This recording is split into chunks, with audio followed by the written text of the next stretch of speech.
Every night, millions of people wake up at 3:03 a.m., but almost none of them know why. Some hear whispers in their walls. Some see faces in their mirrors. And some never wake up again.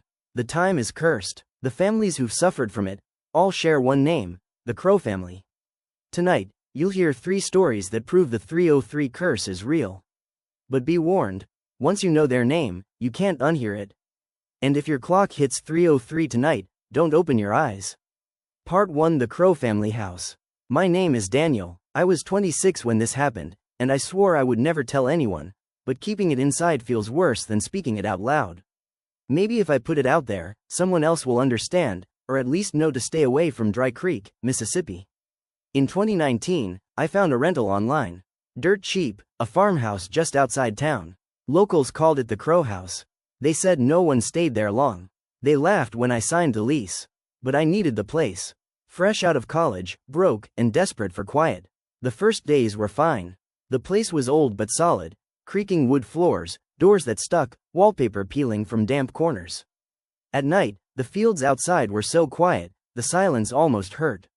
I thought I'd finally found peace. But then the scratching started. Always at 3:03 a.m., never a minute earlier. Never later. Just as the clock hit 3:03, I'd hear it, scraping, crawling sounds inside the walls, running the length of the room. I thought maybe it was mice. But when I checked, nothing. No droppings, no holes, no nests. Just smooth plaster. The 7th night, I heard whispers. Soft at first, like the wind under the eaves. But they grew louder, closer, until I swore someone was behind the wall, breathing words into my ear. I pressed my face against it and froze. They were saying my name. Daniel, drawn out like a sigh. I didn't sleep. The next day, I went into town, straight to the sheriff's office. I told him what was happening, and for a second, I thought he'd laugh. But his face went pale. He asked which house. I said, the old farmhouse, the Crow place. And then he said something that made my blood run cold. That house, you need to leave. 20 years ago, the Crow family lived there. Husband, wife, 2 children. One spring night, they vanished. No break-in, no forced entry, just blood on the floorboards. Claw marks under the kids' bed. No bodies ever found. I asked him if they ever figured out what happened. He just shook his head and muttered, "Some houses don't let go." That night, I packed my things. But before I could leave, the house made sure I didn't. At 3:03 a.m., the scratching came again. Louder, closer. The bedroom door shook like something was slamming it from the other side. Then silence. I held my breath, and then, I felt it. Warm, moist breath against my ear. But no one was there. I bolted for the front door, fumbling with the locks. But they wouldn't budge. The deadbolt spun on its own, clicking shut. Every window slammed as if an invisible hand had slammed them shut. And then, footsteps. Slow, deliberate, coming down the staircase. The air turned freezing. My breath puffed out white. And then I saw them. 4 figures, pale and distorted, standing in the hallway. The Crow family. Eyes like black pits, mouths torn wide in impossible smiles. The mother stepped forward, her hands dripping dark red, and whispered, "Stay with us." I blacked out. When I woke, sunlight was streaming through the broken blinds. The front door stood wide open. I don't even remember opening it. I grabbed my things, bolted to my car, and never looked back. But here's the part that keeps me awake to this day. 2 months later, safe in another city, I started hearing it again. Just faintly, scratching, behind the walls of my apartment. I checked the clock, and it was exactly 3:03 a.m. Part 2: The Babysitter in Texas. My name's Emily. This happened when I was 19, back in 2007. I was a babysitter, taking jobs around the Texas countryside to make a little money before college. Most of the time, it was boring, cartoons, mac and cheese, putting the kids to bed. But there's one night I'll never forget. The family lived about 30 minutes outside of town, in a 2-story ranch house surrounded by nothing but cornfields. The parents were polite, though a little nervous when they left. They told me to keep the doors locked and don't open it for anyone, no matter what. I laughed, thinking it was just country paranoia. The kids, 2 brothers, ages 6 and 8, were sweet, though the younger one kept asking me strange questions. "Do you know about the man in the walls?" he whispered. I thought he was joking. When I asked what he meant, he just said, "He scratches when it's dark. He likes it when you hear him." I brushed it off. Kids and their ghost stories. But around 11 p.m., after I tucked them in, I sat downstairs with the TV on. That's when I heard it. Scratching. From inside the walls. At first, I froze. Then I convinced myself it was mice or raccoons. But the scratching moved, fast, from the kitchen wall to the living room, and then, directly behind the couch where I was sitting. I jumped up so fast I nearly tripped. The TV flickered, and then came a whisper, low and guttural, crawling through the air vents. Emily? I wanted to run, but the kids were upstairs. I had to protect them. I grabbed a knife from the kitchen and crept up the stairs. Halfway up, I heard humming. A slow, broken tune. Off key, coming from the boys' room. I burst in, ready to fight, but the kids were in bed, asleep. I almost screamed when I realized the humming wasn't coming from them. It was coming from the closet. The door creaked open, just an inch. A pale hand slid out and curled around the frame. Then a voice. Come here, Emily. I want to show you something. I slammed the door shut and shoved the dresser in front of it. The boys woke up screaming. I told them to stay quiet, stay under the covers. And then the voice changed. It sounded like their grandfather. Same tone, same cadence. Boys, it's Grandpa. Let me out, I need your help. The younger one whispered to me, eyes wide. That's not Grandpa. Grandpa's been dead for 3 years. The scratching exploded. From every wall, every vent, every floorboard. The whole house shook like something massive was crawling inside it. I grabbed the boys and ran down the stairs. But when I reached the front door, it was wide open. And standing there, framed in the moonlight, was a tall man in a hooded coat.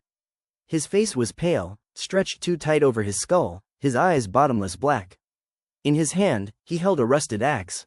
I froze. The boys screamed, but before he could step inside, headlights flashed across the yard, the parents pulling in. The figure hissed, turned, and bolted into the cornfields. The sheriff came an hour later. He searched the fields, the barns, everywhere. Nothing, but he told me something I'll never forget. He said the same man had been seen before, years back, outside another house. A farmhouse in Mississippi, a place called the Crow House. I quit babysitting after that night. But sometimes, late at night, I still hear it. The scratching, the humming, and sometimes, when I close my eyes, I still see that pale face waiting at the door. Part 3. The Mint Field Strangers. The children lured into the woods. This one's the hardest for me to tell. Because unlike the other stories, this one came from my own childhood.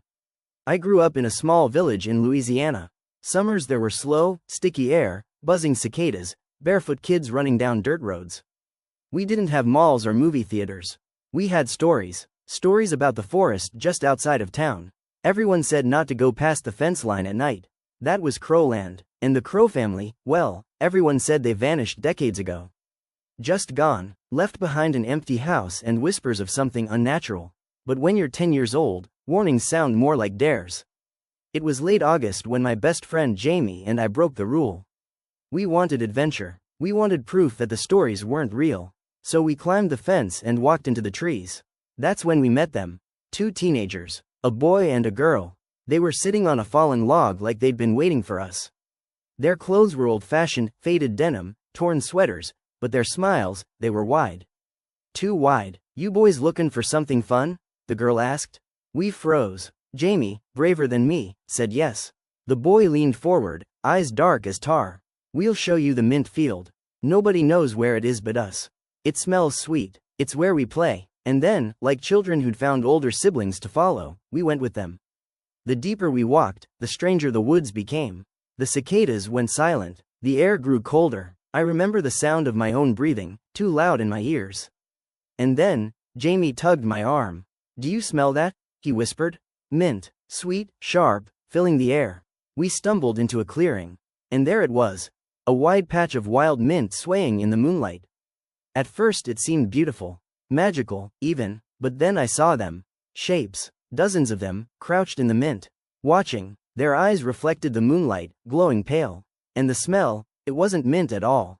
It was rot. Jamie grabbed my hand. We should go, he whispered. The girl's head snapped toward us. Her neck bent too far, bones cracking. Stay, she hissed. Play with us. The shapes rose. Figures. Children. Dozens of them. Their skin was gray, their clothes ragged and wet with mud. And their mouths hung open, black with soil, as if they'd clawed their way up from underground. Jamie screamed. I couldn't move. Then, one of the smaller figures stepped into the light. A boy with hollow eyes. His lips moved, and I'll never forget what he said. We're the Crow children. We never left. The forest erupted. The figures lunged. Jamie yanked me back, and we ran like hell, crashing through branches, scraping our legs raw. I swear I could feel their fingers brushing my neck, pulling at my shirt. When we finally burst out of the woods, the night was silent again. Normal, just crickets and warm summer air. But when we looked back, the clearing was gone. Just endless trees. We never told anyone. Who would have believed us? But here's the thing. That night, Jamie didn't go home. His parents searched for weeks. The police, the dogs, everyone. They never found him, and every year since, on the last week of August, I've smelled it. Mint, drifting on the air outside my bedroom window. I know what it means. The Crow family is still out there, waiting, and I know one day, they'll come back for me, too. So, 3 stories. A man who moved into a house and discovered the Crow family never really left. A babysitter who faced an intruder, someone tied to a cult that worshipped their disappearance.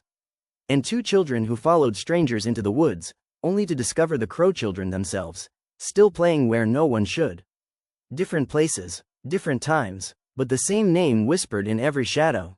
The same family, reaching out, pulling people into their curse. The Crow family didn't vanish. They multiplied. They infest walls, crawl into forests, slip through unlocked doors. Every person who sees them, every person who hears their whispers, becomes part of their story. Maybe you think you're safe. After all, these are just stories, right? But here's the part one can't shake. Daniel, the man from the first story, when he checked the attic one last time before leaving, he found something. A tape recorder. On it, a voice kept repeating the same phrase, 303. 303. The babysitter, when police showed her the photo of the intruder, his watch was frozen at exactly 3:03 a.m. And the night Jamie disappeared from the forest? I woke up in my bed at home, to the sound of scratching in my walls. I looked at the clock. It was 3:03. So if you hear scratching, if you smell mint when the air is still, if you wake up at 3:03 in the morning, don't move, don't breathe, don't even blink, because the Crow family has already found you.